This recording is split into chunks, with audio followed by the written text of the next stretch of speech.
I feel like I'm in the radio or something.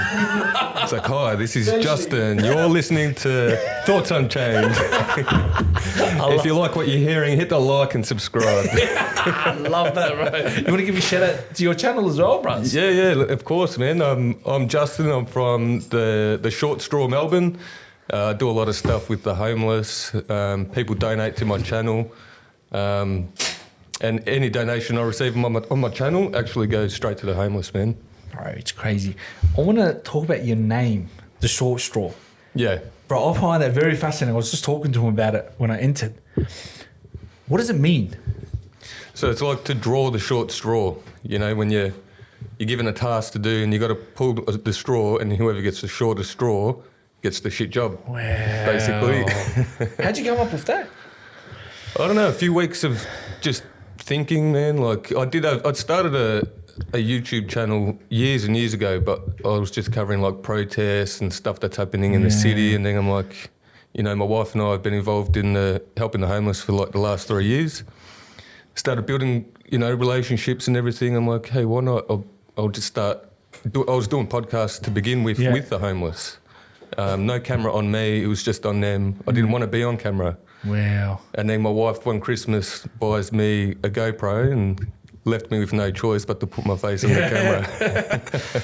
And then it began from there. And then it come from there, yeah. Why do you have this special connection with the homeless, bro? What is it? It's like, my childhood, I was pretty poor, you know. So, you know, poor as in, like, I went to primary school and high school and mum couldn't afford, you know, new school clothes, books, you know, to the point where I was actually stealing people's exercise books and all that kind of stuff, stealing clothes just to get by. You know, we'd eat the basic meals and everything like that. So we didn't have much money.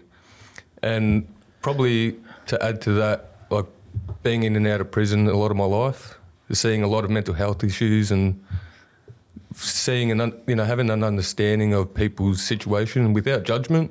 So you'll never know why they're in the situation that they're in. That's a very valid point, man. It's very true. It teaches you not to judge. Yeah. Which I've been working on. I've been working on that myself recently. Very hard. Because you don't know who you're walking, you know, what alley you're walking down the road, or you see someone, you never know what battle they're going through. What silent battle. Exactly, bro, yeah. You know, and it's, I think judgment is a very dangerous thing to have in a person. Because, you know, you might walk around and say, oh, he's homeless. Okay, but what's the core reason he's homeless? Exactly. You know, sometimes I see him down the road and they're just walking around and just screaming and they're on drugs and they're going crazy. And you can see everyone's looking at them and everyone's judging them differently. But what's led them to that reason is the question. Yeah. There's so many different possibilities, man. Like, I believe it's a lot from, it stems from childhood trauma. You know, abuse as a child, you know, then causes mental health issues. And then, you know, you can amplify that by getting on the drugs, causing more mental health instability to yourself, you know, with the drugs. And the list goes on, man. A lot of sexual abuse with people that struggle with homelessness. Yeah, man. Divorce, everything, man. It plays a big role. Yeah. And you know what I've recently learned? Having childhood trauma doesn't always kick off right away. It actually could come down the line, 35, 36, 40 years old. Yeah. Something triggers it and it drags it all in. Like I experienced a bit of childhood trauma myself, you know, a lot of abuse in the household. And that's half the reason, like, I led down the, you know, not caring sort of road and, you know, to the point where I ended up in prison because of it. And I struggled with that for years, man. And I just went and seen psychologists, trying to find help because I'm like, I'm angry. I need some help. Why am I so angry? And then, you know, sort of my last prison sentence, I was actually in the unit and they got the chaplains walk around in the unit. And I asked them, like, what does the number 3 mean to you? Because for about a year before, when I was in prison, I was seeing the number 3 everywhere. I'd look at the time, it'd be 3:33 p.m. Wow. I'd be sitting at traffic lights, I'd look over house number 33 or 333. And it was happening everywhere I was going. And it just stuck with me. So I just asked the chaplain, what does the number 3 mean to you? He goes, yeah, it's the Father, Son and the Holy Spirit. And then I started diving down into that and then realising Jesus died at 33 years old. You know, you've got 33 vertebrae in your back, and the 3 is mentioned that many times in the Bible. So I started attending church in prison. And Was it like a sign for you at that point? Yeah, that's what I believe, man. It was like a sign trying to show me the way to go, the path. And then, you know, attended church in prison and haven't stopped since. And that was in like 2019. And yeah, one of the most powerful things that I did was forgive. I had to forgive for my childhood traumas, man. That was a big deal for me. How difficult was it? I just never realised that was a core issue, you know. So I had to forgive my parents and everybody that done wrong by me. And I was basically set free, man. That anger, that hatred inside my heart was gone. Wow. Yeah. And how long did you carry that in your heart, like not forgiving your family or those you hurt? Well, since 2019, pretty much. So, yeah, only 5 years I've been a Christian, 5 or 6 years. And it's the best thing that's ever happened to me, man. Religion is hope. Yeah. Oh, mate, I was an atheist. I'm like, no way, I'll never believe in God. And, you know, got out of prison and got baptised, and which I never thought I'd do. And yeah. How much did religion help you in prison, man? It helped a lot, man, because I was at the lowest of my low, sort of thing, and you know, it was like my 7th visit to prison. I've done like all little stints, months here, months there, 6 months there, and I had enough, man. I had enough, and just you get to a point where you're just like, what's going on? Oh, I was sick of it. I'm like, I hate prison that much, and I'm still going back, you know. So, yeah, haven't been back since. Wow, 5 years now. Yeah. Going back to young days, how was Justin growing up? You know, obviously you had the childhood trauma. Take me to early youth days. It's funny, like when I was young, I don't have too much memory of when I was real young. You know, I don't know why. Maybe too many knocks to the head or something, but yeah, I don't know, man. The trauma or the anger played a massive role in that? Most likely, yeah. Yeah, there was a lot of violence in the household and everything.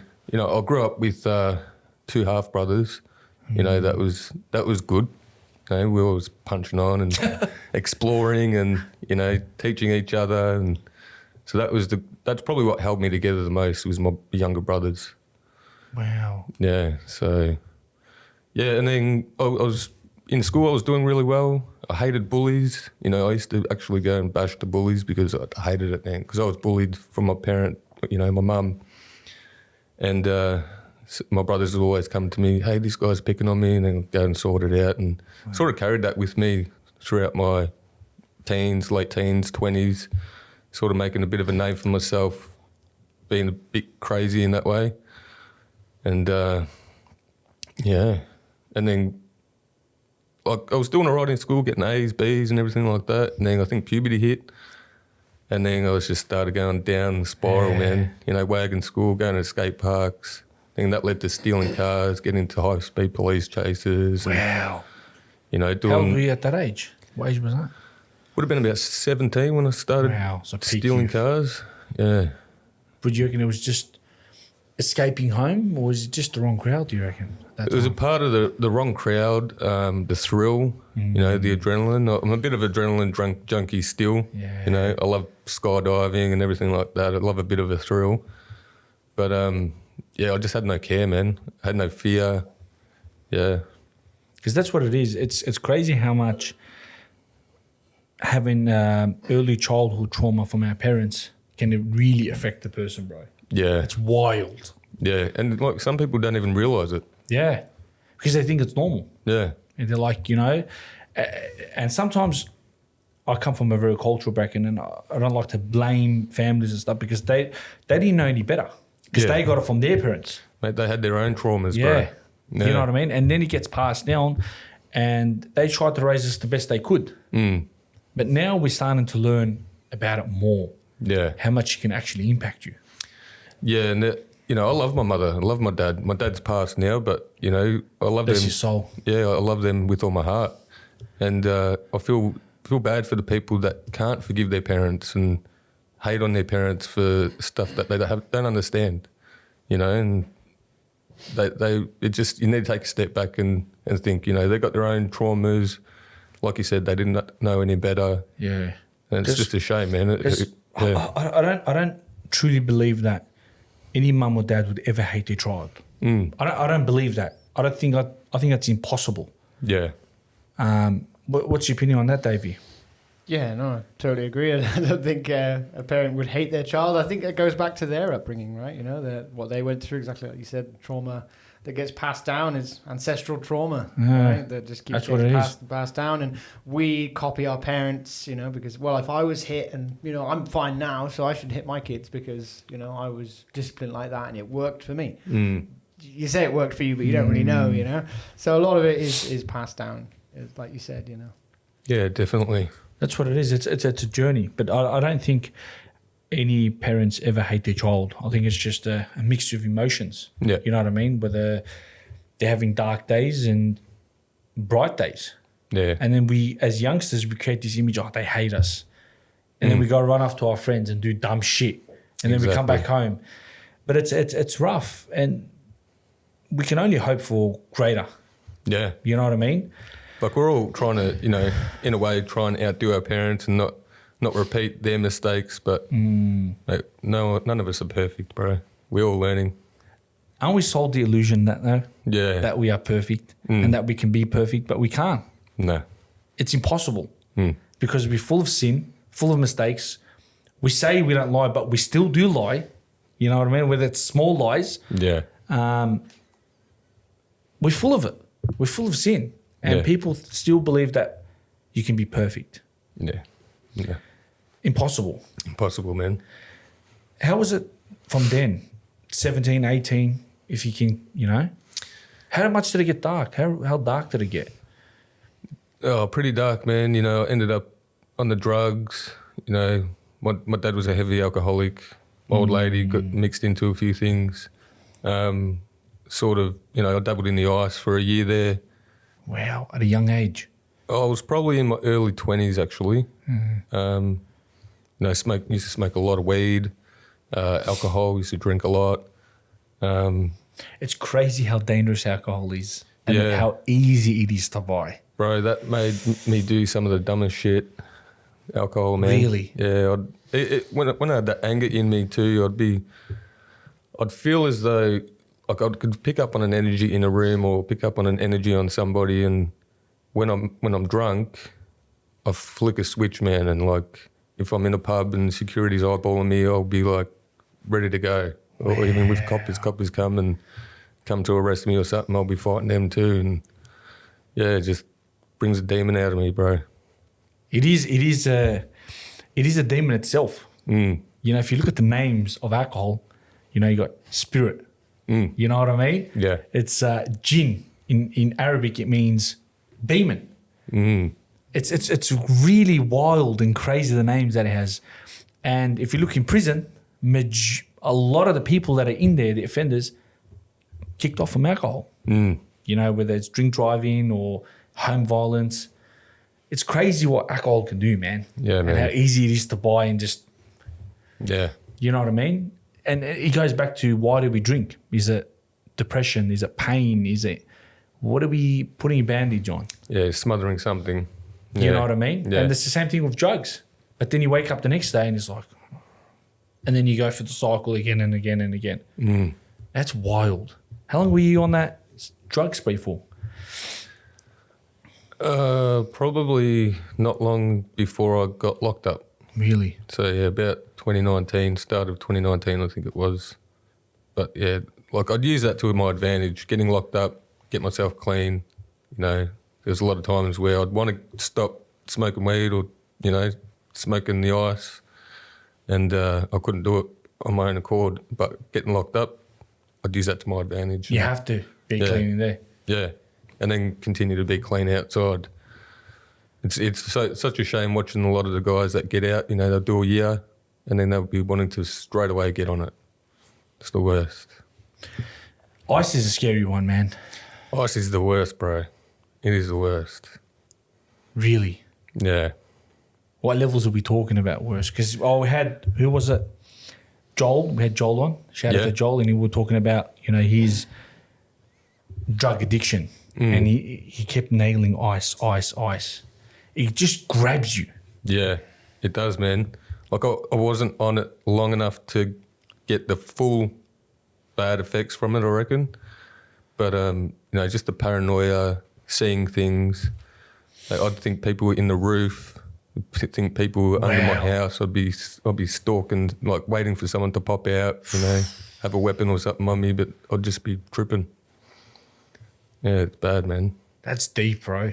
And having people on your roof, that's thinking about that stuff. You're like, how do you even sleep at that point? Yeah. And then you don't sleep. No. Because you're so paranoid. Who's coming? Jackson and locked down the door and coming in each moment. Yeah, man. Ahmed, didn't you think there were people on the roof in the previous podcast studio as well? You kept hearing noises through the headphones. I think I did. I He was did paranoid. see that. Yeah. Nah, I'm not on nothing, though, ladies and gentlemen. I'm clean. You sure? It's drugs is a journey, man, and it's crazy what just smoking weed can lead to as well. Yeah. Weed on its own, people don't realise, but I say this again and again, I don't care who argues with me. There's the good side of it, which people use for medication, Yeah.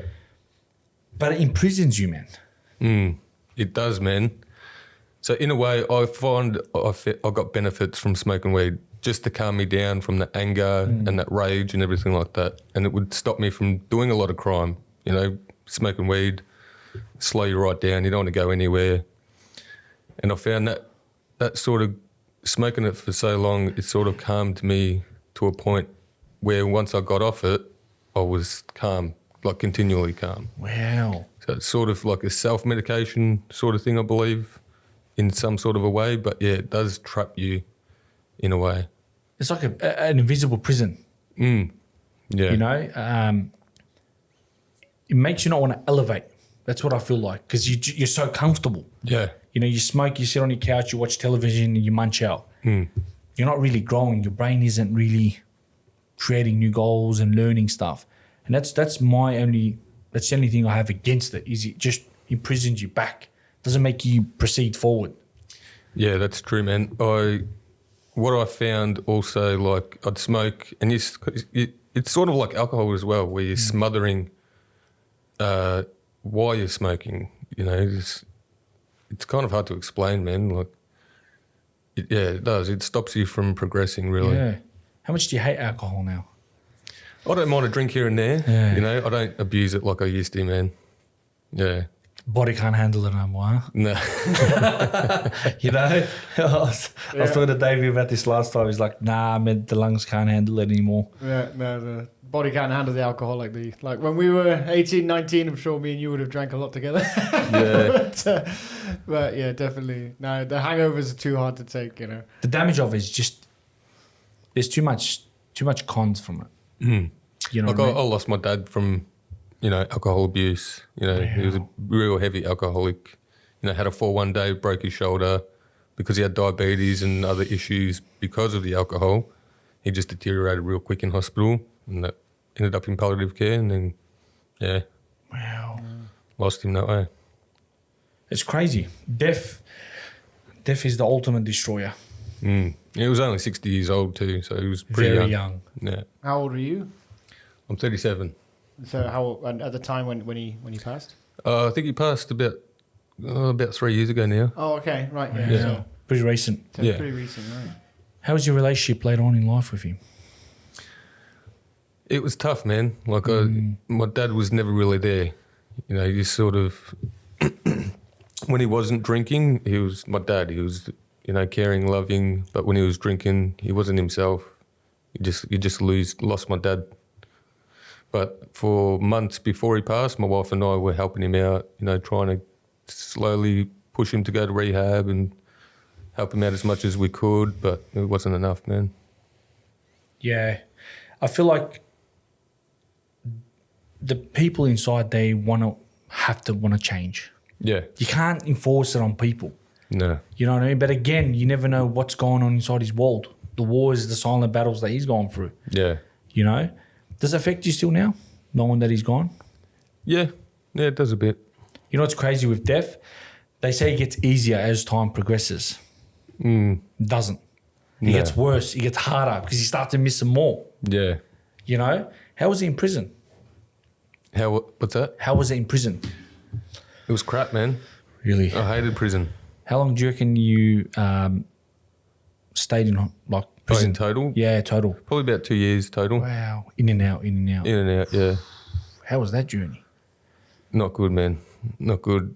Yeah, it's like the people that are in there, you every day you're just listening to rubbish, you know, nothing positive. You know, always you keep yourself out of politics, you know, so you don't get yourself in strife or, you know, you don't have to defend yourself or whatever. But yeah, I did not enjoy 1 minute of it. Wow. Is it really like how movies portray it? Everyone's got their own little gang and... Not like it is in America, man. Like It's different here. I think it's a lot worse in America. Here, yeah, you do have your segregated like groups of, you know, ethnicities and, you know, you got the whites, Aboriginals, you got the Asians, and they're all sort of separate, but nothing crazy like America happens. America's system is wild. It is wild, man, yeah. You know, I was watching some guy, he committed an armed rob, 2 life sentences, man. Yeah, they're a lot harsher over there. You never come out of prison out of that. No. That's 200 years, you know? And it's like, what's the point of giving him that much time? Yeah. It's wild. It is. It is. But sometimes I think we need some sort of harsher penalties here. Not like that, but to a degree. On what crimes would you say? Definitely like PDF files and stuff like that. They, you know, anything like that. I agree. I don't think we give him enough prison time. Yeah. And I don't think the punishment is hard enough. No. I find it's actually more lenient than anything. I agree.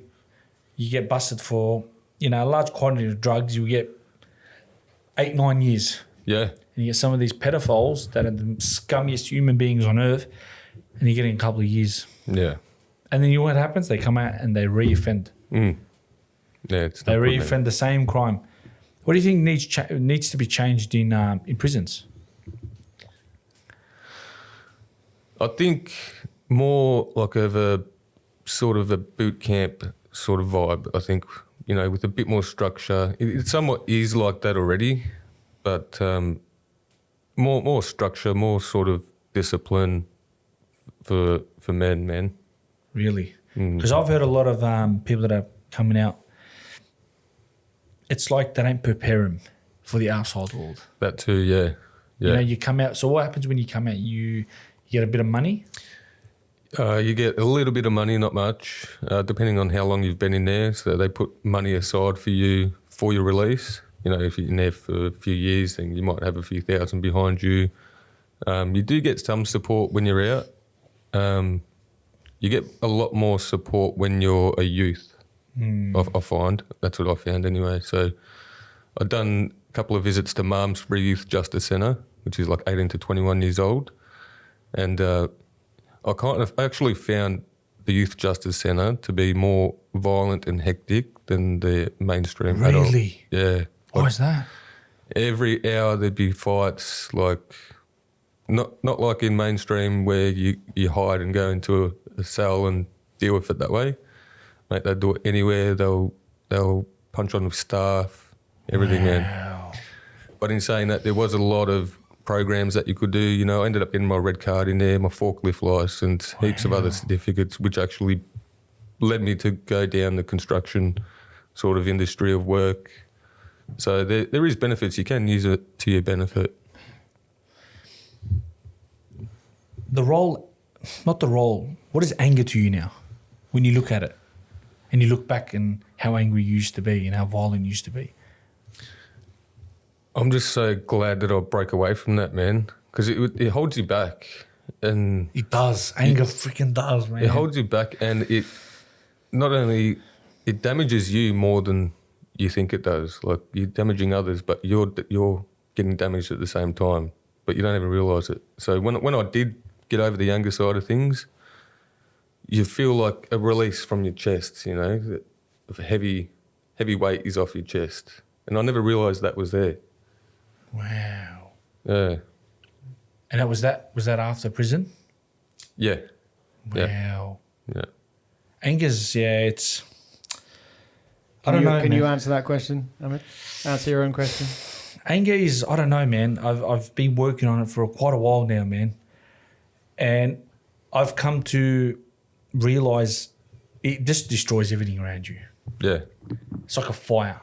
You know, if you can't contain and control it, it's gone. You know, but then sometimes you need anger to defend yourself in certain situations. Yeah. So it's always there. That's what you believe. Yeah. Is that true? I don't know. I don't know. Can we not use compassion Let's instead? check. You know? Are we born with anger? Let's check that. We're Davey. definitely not born with anger. Do you reckon? No, I mean, I think it's an emotion that grows over the years, right? I think babies aren't angry; they just need something, you know, and that anger only comes through, you know, your upbringing and things that have happened to you, been bullied, and it grows inside you, you know, over years. You don't see many you see angry children, but those angry children are angry because of their parents, because of the upbringing, same thing, you know, but they're not born with it. You know, no one's born with it. Do you reckon we're born with it? I don't believe you're born with it. No, I don't think you are. I never really thought of it like that, but yeah, I think you're right. It's like the word hate. Are we born with hate? And then remember, Peter's like, we're not born with hate. We're actually taught. You know, we're taught to hate certain things, hate certain people. But it's weird too. Like if there wasn't hate, you wouldn't know love. You know? Oh, yeah. There's always a opposite sort of thing, you know. What does love mean to you now, man? Love is a beautiful thing, man. I'm, married to a beautiful wife, Cherie, and she's very loving, caring, and a lot of what I missed out on as a child, I was a bit neglected, didn't receive too much love, and just genuine love, man. It's like it warms your heart. It's crazy the stuff that we miss out on while we're young. We start to seek it when we get older. Yeah. You know what I mean? Like, it's crazy the amount of love that you have now and that you seek it and how much it has an effect on you. Yeah. You know, when we were young, we didn't have that. It's wild. This is good, Ahmed. Look. No, we are not born with anger, but we are born with the capacity for it. So, I was right. So, I was right. Yeah, well, we can learn it. It's inside us that you can use it, but... It's pretty much like fire. It can cook, keep you warm, but if you can't control it, it'll burn you and everything around you. Yeah. Oh, you know what I find that because I was such an angry person back in the day, my family got so used to that now that I've actually done a full, 180, it's like still sort of struggle with accepting that I'm not that angry person anymore. Wow. So it scars everybody, man. Yeah. They still look at you as like, he's angry. Or, probably not so much these days, but they used to tread more lightly around me, and just keep things from me because they'd be worried that I'd act out in anger. Yeah, because anger then leads to violence. And then as men, we get very violent very quickly with these hands. Yeah. And then we end up in a situation where we hurt someone and that could lead to prison or really hurting someone. And then we live with that pain. Yeah. You know what I mean? Violence isn't the key. I think using your brain and creating strategies and communication, open communication is number one. I've been working on it recently. I've been a pretty shit person, but I continue to learn to be better. But it's wild. And how's your journey now? Because I know you work a lot with homeless, and it's very powerful what you do. I was talking to you before earlier. How do you find the patients, man? Because the homeless are very different. Yeah, it's a tough one, man. I think, especially after becoming a Christian, I've found a lot of patience, man. Wow. That's probably the main reason why I've got patience these days. And plus going back to love as well, you got to love everybody, man, without any judgment, and... Even your enemy? Yeah. It's hard, man. I'm still struggling with that myself, so you just got to always tell yourself you have to love your enemies, man. It's crazy. I remember John was talking about this. We had a guest on and he was just telling us that you even have to love your enemy. And I looked at him like this. I'm like, He goes, it's the only way, Ahmed. It's the only way. And I was like, how do you find that, man? Yeah. How do you find that mercy to that level where you forgive your enemy that's hurt you, that's betrayed you, that's robbed from you? That's the only way, Ahmed. It's the only way. I think you have to find out why you have enemies too, because I don't think I have any. Not that I know of, or at least I feel like I don't have any enemies. Yeah, that's funny you say that, because when I was that angry person, I'd attract bad people. And then since I've changed my life, I don't attract bad people. That's right. Yeah. Yeah. It's like an energy, Yeah. 100%. a positive aura that just walks around you. Yeah. Now, do you get like a sensation working with like the homeless now? Like, do you feel, what goes on through your mind and how do you feel when you're working with them? It feels good, man. It feels good, you know, seeing a smile on their face, you know, giving them the time of the day just to have a chat. You know, they may not have had a chat throughout the whole day or the week, you know, and just being a listening ear.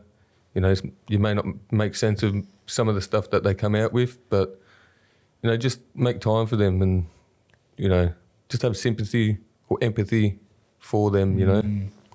I have a very important question, bro. It's gone through my mind and many others. Do you feel like some of these, you know, wonderful people, they choose to be there? It's a question that a lot of people ask, man. I have met a few out there that do say that they Really? choose to be homeless. But at the same time, I feel as though they are sort of lying to themselves, you know, or they've accepted their circumstances where they're like, no, I'll choose this. I'm not going anywhere. I'm not changing anything. I think that's half of the case as well. Really? But in a way, you know, it's probably not that hard to be on the streets. You obviously don't have the bills, you don't have the stress, you don't have to worry about, you know, work. There's places where you can get meals. It's still not easy, but you know, there's pros and cons to it. It's very sad when I see it, you know. Some of them, they, you know, haven't showered in a while and, you know, bare feet. It just makes me sad. I'm just thinking to myself, why would you want to be in that position? You know, when you can work and have a lovely family and children. But again, I don't like to judge because I don't know what's going on through their brain. But it just surprises me that some people choose to be there. You know, I find that very fascinating. Yeah. They don't like the responsibility. Don't know, man. Everyone's journey's different. Like, there's not one shoe that fits all, man. It's like everyone's different. Everyone's reason's different. Circumstances are different. Do you feel like you connect very differently with them because of the experience you've had in life? Yeah, I think Plays so. a role. Yeah, Wow. yeah. Does it take time to build the rapport as well though with them to open up or? Yeah, in a way, yeah, I think so. Like, because we've been doing it for about, you know, like I said, 3 years now. I've built relationships and then I sort of get known around the homeless community, so it does make it easier. Yeah. Do you feel like sometimes hearing some of their stories affects you? You know, coming back home and No. really? No. Wow. Yeah. Because I see sometimes a few weeks back I went for a dinner and I seen someone and seen him lay there and gone crazy. It affected me bad, man. I went home and I was very emotional about it. I was like, it really affected me very deeply. There are some times where, you know, like that will stick with you for a few days or something. Like, we'd done a backpack walk about a month ago and there was this lady sitting on concrete and she was sitting on the concrete for that long that her backside was like in excruciating pain. We had to slowly lift her up off the ground and she was in tears. So like things like that, it's like breaks your heart a bit. What are some of the toughest stories you've heard from some of these homeless men? Because you would hear some of their stories and how they came from. Like, what was some? The most heartbreaking is like just the sexual abuse side of stuff. You Really? know, people ending up in boys' homes and whatnot, and you know, the people that run the boys' homes end up doing some real disgusting things to the kids, man. Wow, Yeah. that's some deep shit, man. Yeah, it's the worst. It's disgusting.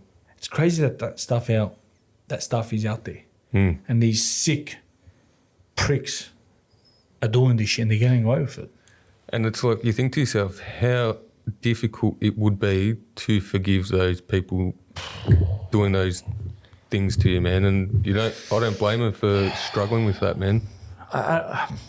Going back to love, forgiving and loving your enemy. How do you forgive something like that? I know.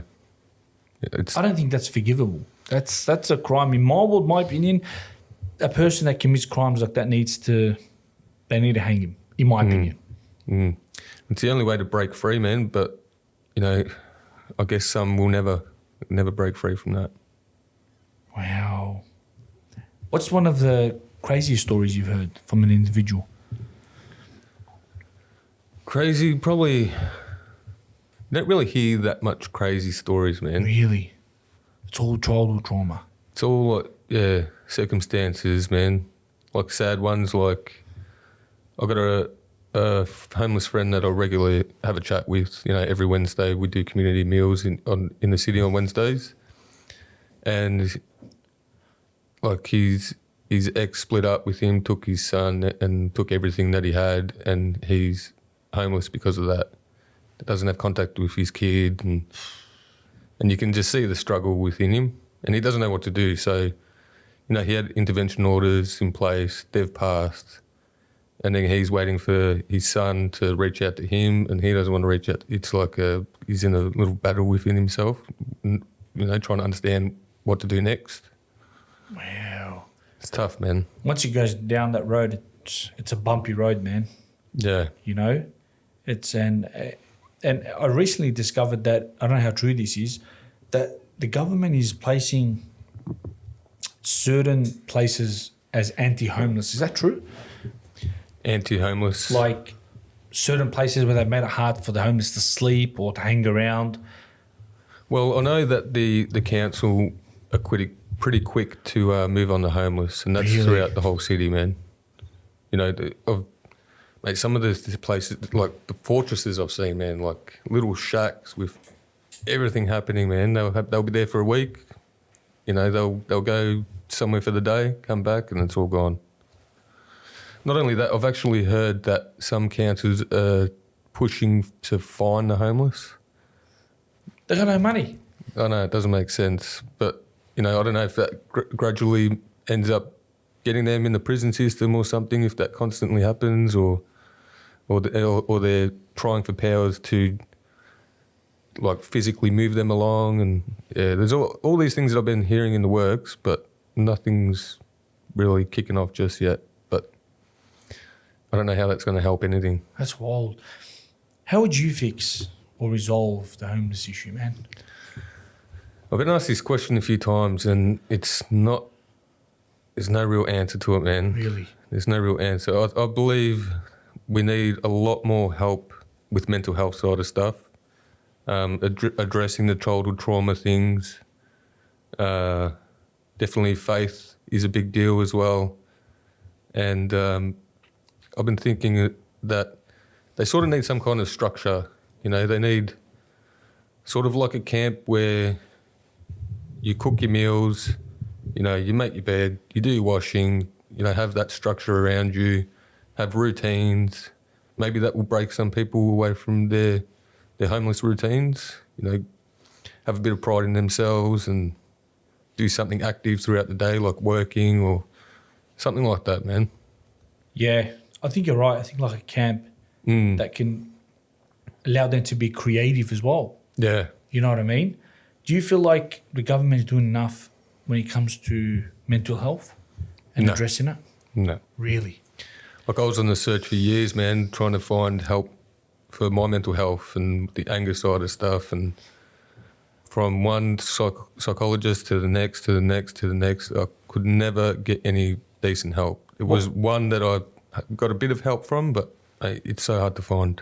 What is it? You just weren't connecting? It's all because it's all from a book, man. Like they read from a book, and I think there's too many rules within how they have to go about addressing the mental health side of stuff.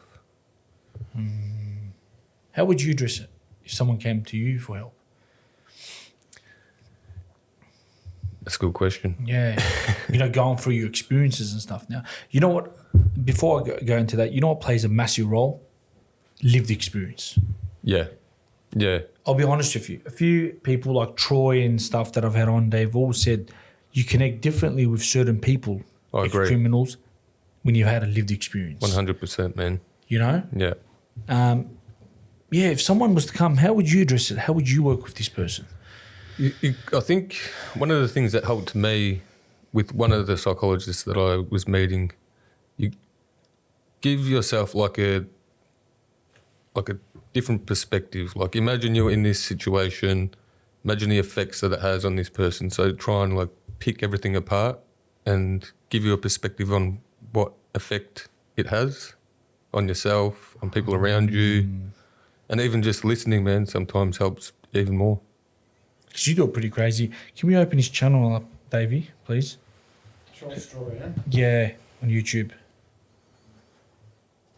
You got it all on YouTube, yeah, pretty much. Yeah, YouTube's my go-to.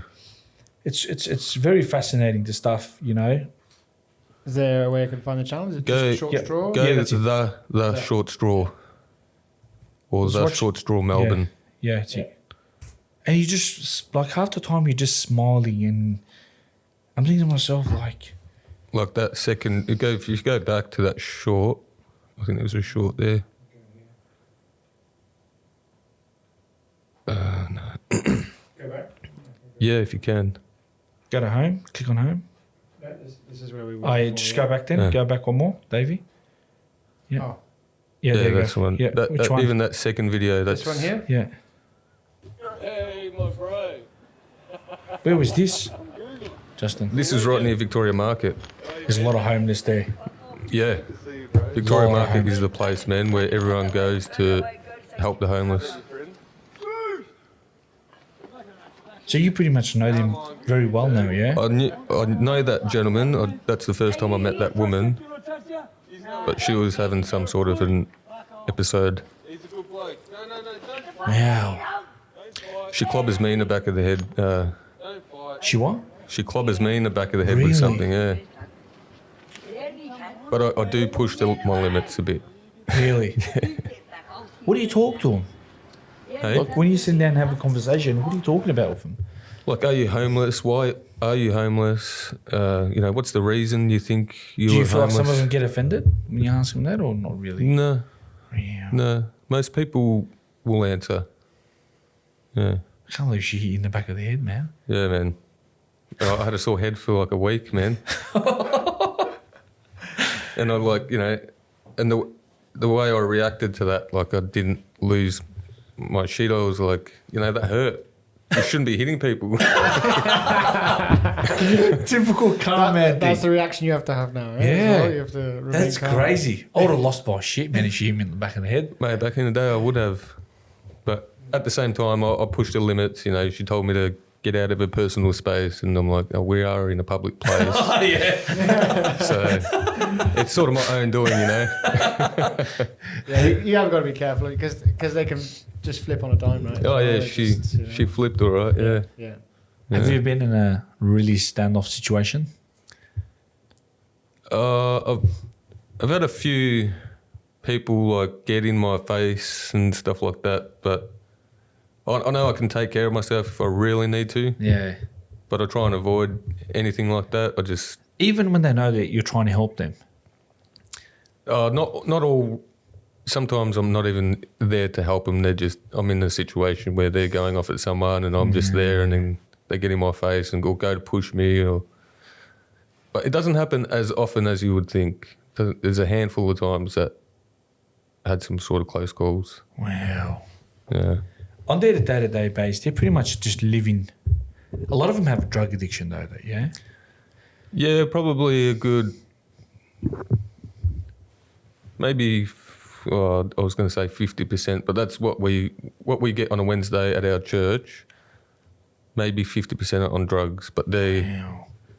and the other 50% isn't. But if you're walking the streets of Melbourne, I think probably 80% of them that are out there are on some sort of a drug. Wow. Does that come down to just how easy it is to get drugs as well on the streets and for cheap? Yeah, I think they're cheap. You know, there's some people that deal amongst the homeless, and you know they got their ways of getting it. Yeah, Wow. And they're pretty much living off what people give, charity, pretty much. Yeah. Donations. yeah, Because it's crazy. You see some of them sitting there, you know. Like, I seen one fella last time in the city. I walked up and I was like, you know, do you want a meal? He's like, no. He's like, I want money. He's like, I'm not going to give you money, man. I know where it's going to go. He's yeah. like, no, you don't. Give me money. I'm just like, it's all good, man. You enjoy your day. I wanted to give him food. He didn't want him. I had this other guy that lost his shit at me. He was sitting in a busy intersection where everyone's walking. He had one arm, and he's got his shirt off on the ground, and everyone's dropping coins. I had backpacks with me. I was giving backpacks to the homeless. Yeah, so I tried to give him a backpack, and he just lost it. He didn't want the backpack. You know, had heaps of stuff in it for him, and then because I put that on YouTube, and a lot of people copped a lot of hate for that because it's Why? only because he saw the camera, and it wasn't because he saw the camera. He's actually, I found out that he's a professional beggar, Wow. gets money, goes straight to the pokies, and just back and forth doing that. You know, so Wow. there are some professional beggars out there, man. You got to be careful. Like I saw one a few weeks back that he's in a wheelchair. He'll, as you know, the green man goes to walk across the road. He'll get halfway, stop. Someone will be like, "Oh, you need a hand," and then he'll start, "Oh, I didn't need a place for the night." Blah blah blah. You know, do things like that. So you got to be careful. Wow. Professional beggar. Mm. That's crazy. And what do they beg for, like places, money, Yeah. items? No, I think mainly money. Mainly money. Oh, I need some money to stay somewhere for the night. They get away with it? I'm sure they probably do. I haven't seen it happen, but yeah, I'll guarantee you they'll find someone that's vulnerable enough to hand over some cash. Wow, you know who I see a lot sometimes, and I question what they do. The guys that are on the road washing the front window. Oh, yeah. You know what I mean? Do you gonna legit, or they're just a bit?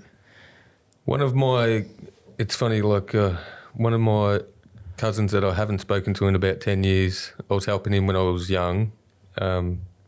He was on the drugs, living with me, stole from me and everything like that, and he was just bad drug addict.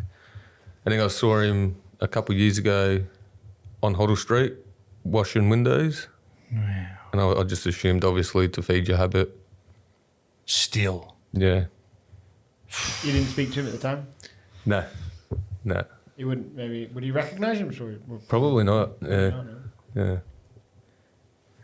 Stealing is I can never understand the concept of stealing. Oh, stealing from your family, man, is the worst. Back in the day, I used to be a bad thief too. Really? Yeah, I've robbed and stolen and yeah. Yeah, In I the was young bad. days? Yeah. I was a bad What thief. got you into that? Was it because of the drugs? Bad thief. I was. He was getting caught. If I got caught for everything, I would not be sitting here. What leads down the path of stealing, man? I don't know. I think that has something to do with my childhood too. I think. Really? Is, you know, not having things, you know, that sort of poor lifestyle. And I guess, I don't know, you must get taught it as well. Or it's something you're trying to feel something that you're missing, I think. Yeah. I'm not too sure exactly, but I'm pretty sure that comes from childhood. Everything links back to childhood, man. Yeah. Everything. But then you know what trips me out really bad? Then you got people like Jeffrey Dahmer that had a decent childhood, but the guy was a serial killer. Yeah. It makes you question things. It makes me question things. The guy was killing people, you know, sleeping with dead bodies. Yeah, but how do you really know they had a good childhood?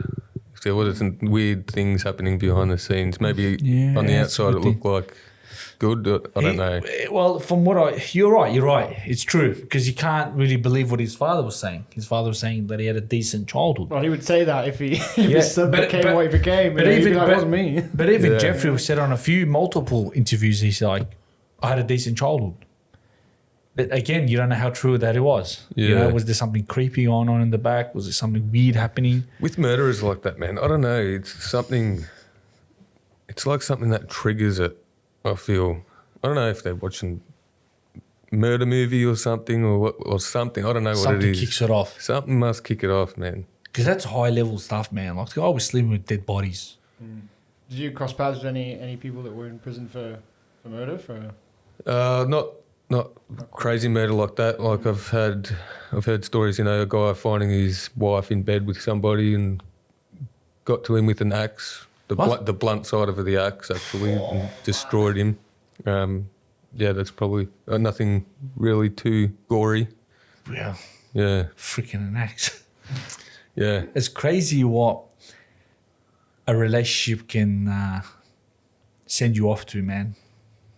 A toxic relationship can really, really have an effect. You know, if she breaks your heart or you break her heart, yeah. people can't handle it. What does religion mean to you now, man? It means everything, bro.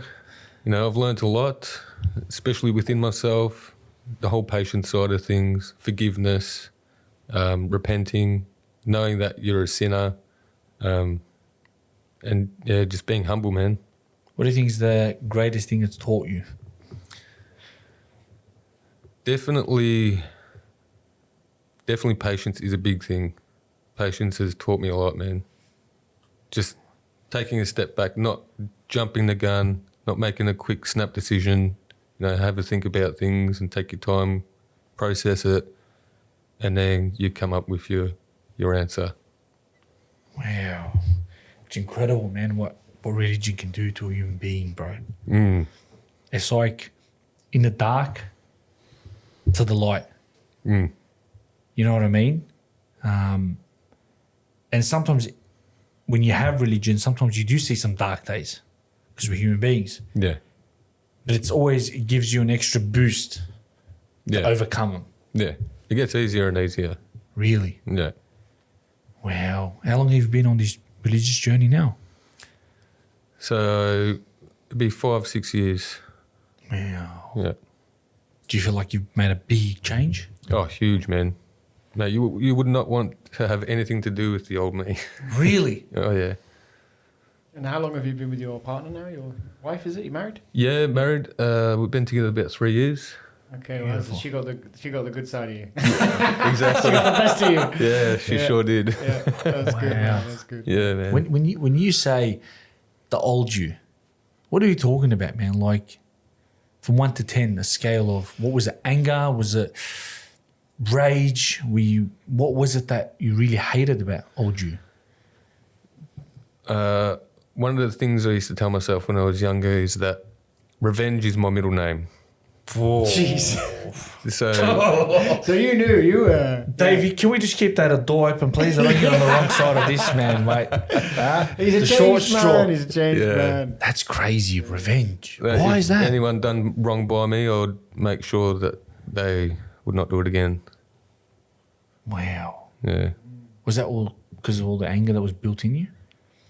Yeah, in a way, I think so. But because of what I was putting out, you know, I'd attract a lot of bad people that wanted to shit all over me, or you know, try and get with me missus, or do something like that.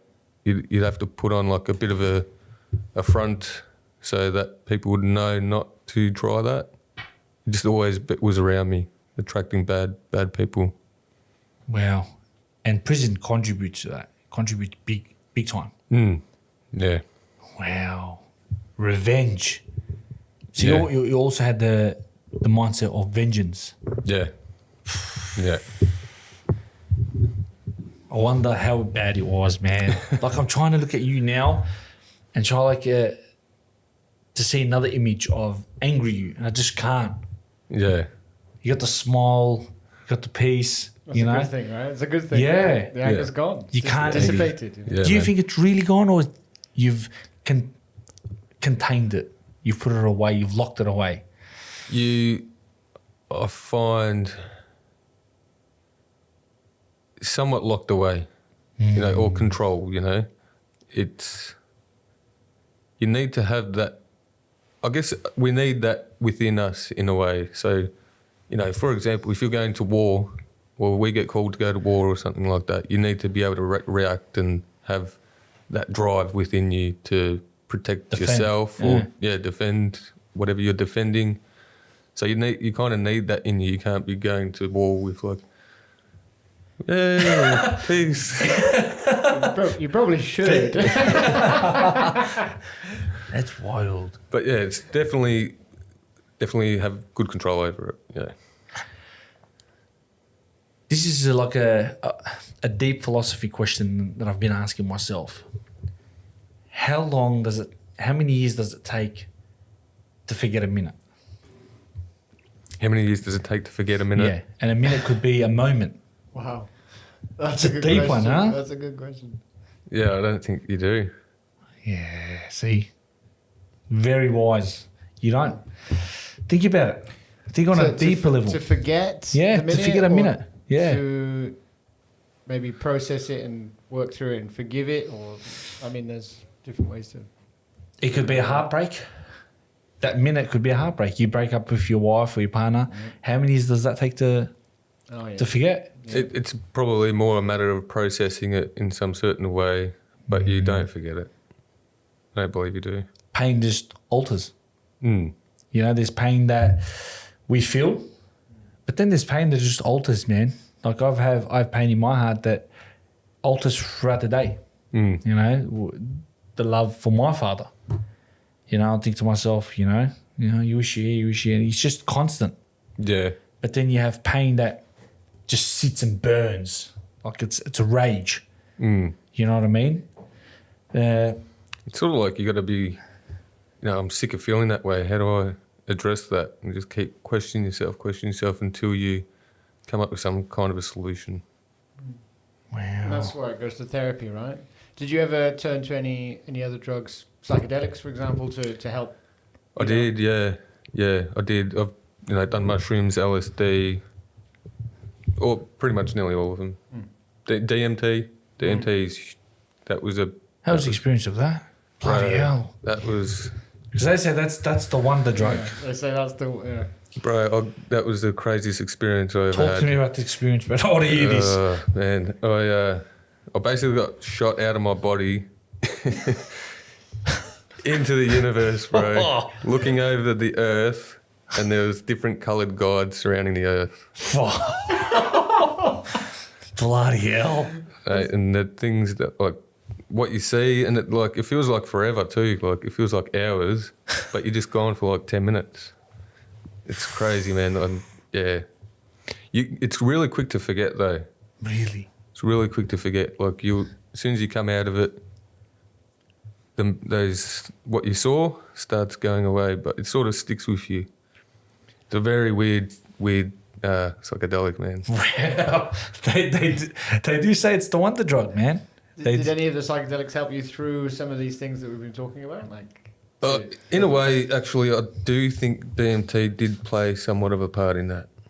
Really? That altered my thoughts a bit, I think. Just, there was a lot of thoughts where you come out of it and you're like, wow, we're all one.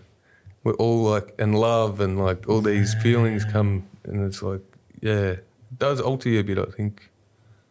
Has a long-term effect on you. Permanent? In a good way? Yeah, sort of, I think. Wow. Yeah. Mate, that drug, they reckon it opens the third eye and etc. Is that DMT, yeah? Yes. That's the one, Yeah. How long does the trip feel like? A couple of hours? Oh, it feels like you're gone for an hour. Wow, Yeah. but it's 10 minutes. It's 5-10 minutes. Have you done ayahuasca? I always wanted to, but I don't want to be shit myself and doing any of that. My wife actually did it this year. She was in Argentina, and she went to a retreat in Buenos Aires. She was doing the 2-month cleanse, before. Yeah. So you have to like really eat healthy. You got to prepare yourself. You have to really prepare your body, at least for the first few times. She said a lot of other people that went on the retreat had done it, I don't know, a million times. So they were just like drinking and stuff beforehand. It didn't affect them, but I think it is pretty. It can make you sick.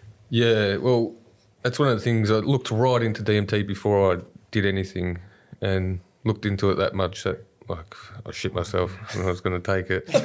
And then I've done it a few other times after that, but every time I would go to do it, I would be shitting myself. That's how big. Why were you scared? What was the fear?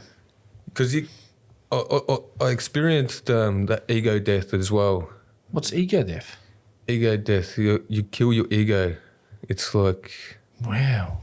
That's what I think played a big part in what it's affected me, sort of in a good way. Killed your ego. Killed your ego, man. Ego is a it can be a deadly thing, man. Really? Yeah, and it it literally feels like you nearly die with like death. Wow. Yeah, and you got to accept that you can't panic. Yeah, I can't explain it, man. It's like it's unreal. Seeing the universe yeah. from outside and colours and Yeah, holy crap. yeah. Do you feel like your ego's gone now? I think I still have somewhat of an ego, but not what I did. Yeah, Wow. How bad was your ego back in the days? pretty bad. I think that's quite linked to anger and those sorts of things, you know. Because Yeah. ego does come from anger or anger. No. Yes, they do have some sort of connection. For sure. What comes first, would you say? I think ego. Because, you're looking at me and I'm looking at you. What's your problem? That's how it kicks off. It's your ego against mine. Yeah. Yeah. And then it turns to violence. And all of a sudden we're bashing people in the pub. And then the cops come and then they cop a belting. And then your ego's in prison. Yeah. At least Yeah. in jail for the night, you know. Yeah, yeah. Violence is an interesting one. Violence is interesting, man. There's no win from violence. No. Only when it's needed to defend yourself. Yeah. But violence against the weak, oppressing, it's a coward move. But again, it's getting yourself into those positions, right? Like from my life, I always managed to not get myself into positions of any violence. Even if I was in the pub getting drunk and doing drugs and crazy stuff, I don't know. I always had this demeanor or this way of just like it never ending up in a fight. Maybe once or twice. But like nothing that was ever a constant in my life. Well, yeah, what was that like? Peaceful. Yeah. Peaceful. Yeah. Peaceful. Yeah. Did you have much violence growing up from your family, with your family? Yeah, well, I grew up in a big family. I had 4 brothers and 1 sister, and you imagine like 5 boys. I was in the middle, and yeah, there's lots of fights. But I was the peacemaker. My brother used to Wow. call me that all the time. You look like my brother, actually. You remind me of him. Yeah.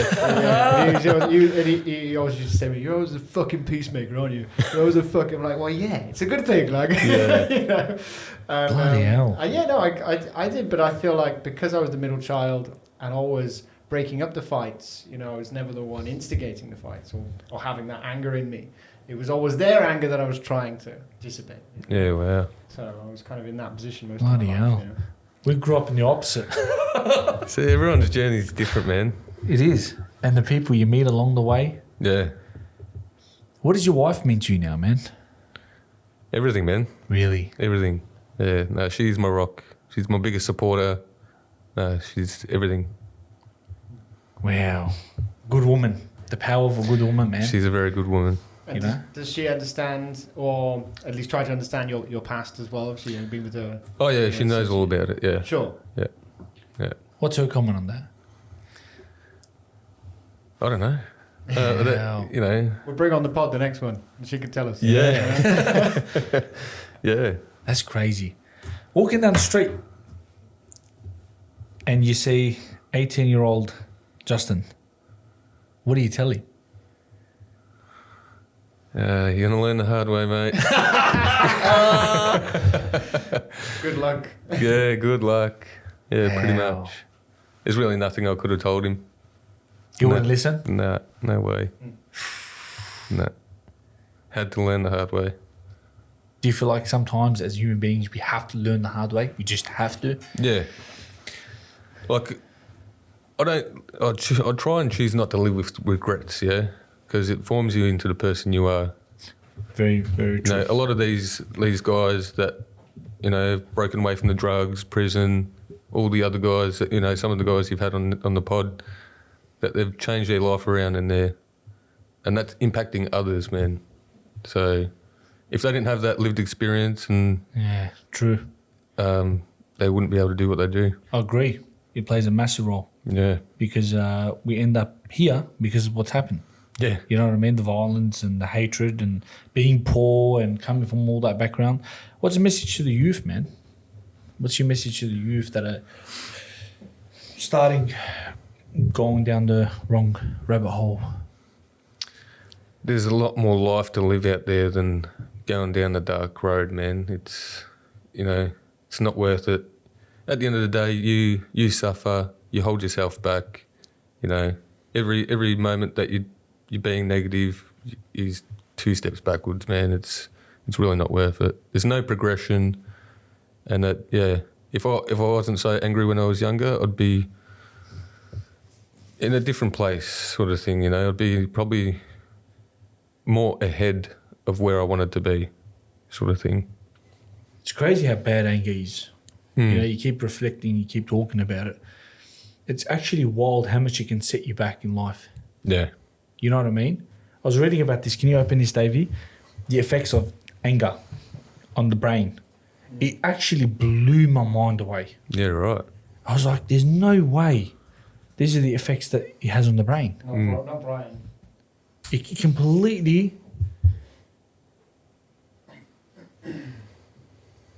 What was it you saw exactly? Fight or Go- flight? Go down, click on show more. Oh, show more. Yep. Long-term effects. There it is. Look at that. Impaired memory. Yep. Reduced decision making, loss of neurons, and lowered mood. Wow. You know, you ever come across them really negative people? Yeah, Well, it's funny from what you said in the beginning of the podcast that you don't remember much of your childhood, and here it says impaired memory, Yeah. memory loss. From Decision making as well is a massive one. yeah, man. I definitely suffer with a lot of that. Like a lot of the things that I did back in the day, I don't remember. And like family members will go, "I remember when you did this." I'm like, "Oh my god, really? Yeah. Don't remind me." you don't remember, so don't tell me. Yeah. It's crazy the long-term effects it has on the people, man. People don't realise this. Yeah, You know what I mean? Stay out of prison, ladies and gentlemen. Don't do drugs. exactly. The consequences are terrible. Yeah, You know what I mean? How's your relationship with your family now? it's all right. Yeah. Yeah, It's got its up and down. there's a bit of disconnect, but that's sort of been throughout the whole family. Like, you know, aunties, uncles, everything like that. They've all had their own problems and choose not to talk to each other for whatever reasons that happened years ago. So that's always been in the family. Bit of a disconnect throughout everybody. Happens a lot with a lot of people, man. It's an ego thing. Auntie doesn't speak with that auntie. It's like you break up the family when you're like this. Yeah, All of a sudden, no one's talking, no one's coming to... And it's all over little petty stuff. yeah, You know what I mean? She said this or she didn't invite me here. Who gives a crap? Maybe there was reasons for that. yeah. And it splits the whole entire family, man. It's so disappointing. It is, man. I hated it. I hated not seeing aunties, uncles, and that. So these days, I make the effort to go and see them, you know, because I missed out when I was a kid. Wow. And what's your long-term journey now with what you're doing with the homeless and stuff? I just keep doing what I'm doing. Do you have like a big dream that you want to I accomplish? don't really have a big dream. It's just follow, you know, in a way, follow the path, do what I'm doing, wait for doors to open, opportunities, and just navigate through that way. You know what aura you give me? Have you watched the movie called Book of Eli? No. Can you open that up? It's incredible, man. I highly suggest you watch it. So he's he's a blind man carrying the Bible for a rough I think I have seen that. Denzel Washington. man. You can see the dedication he has for the book, Yeah. and he's gone through this journey of a rough world, Yeah. and he's blind. I figured this later on that he was blind, and I think I have seen that. I'll have to rewatch it. it's crazy. It shows you the power of what a human is willing to do for his religion. Yeah. You know what I mean? And it's I find it so powerful that, you know, God has chosen you, changed your life, showered you with this greatness, compared to what you were. Mm. You know what I mean? Yeah. What are you thankful for God these days? For finding me. Wow. For finding me, man. Like, I'm just so grateful, man. So grateful the path I'm on and just, I don't attract rubbish anymore. Good things come, I don't know. It's just, I'm very grateful, very thankful. How do you deal with negativity? It's pretty much, you either brush it off or you try and, well, you can't judge. It's like you got to have some sort of an understanding, or there's a reason why. There's a reason this, or negativity. You could be attracting it in a certain way, your certain thoughts. It's hard, man. Yeah. And a message from Justin to the world. What would you leave? What's your message to the world, my man? To the world, well, He's asked you that at 1 hour and 11 minutes. Yeah. 111. There you go. there you go. Well, To the world, man. I don't know, man. Just do everything you can to be a better version of yourself every day. That's it. Wow. You're the man, Justin. Appreciate you coming on. I've learned from you today. I always do this with a lot of my guests. I've learned a lot of things, many things, that you can overcome anger and you can change your life very quickly. Mm. And how important religion is. I look at you now and I'll think to myself, once upon a time, some period in your life, you were angry and violent, and now you just walk around helping the homeless. Dedicate your life to that. It's a bit different. That's a hell of a journey, man. Yeah. And I salute you for that, and I thank you for that, and I hope that your path that you continue walking on is only full of fruits and great fragrance, my friend. Thank you, brother. Because you're doing an incredible job and a very powerful job. And if a lot more people in the world were thinking and acting like you, would be living in a good place, my man. Yeah. I appreciate you for your time and your presence here today has been incredible. It's an absolute journey, my bro. No, thank you, my brother. Thank you, my brother. Legend. You're the man. On you, mate. Crazy, bros. Freaking hell. You're a very, very interesting man, bro.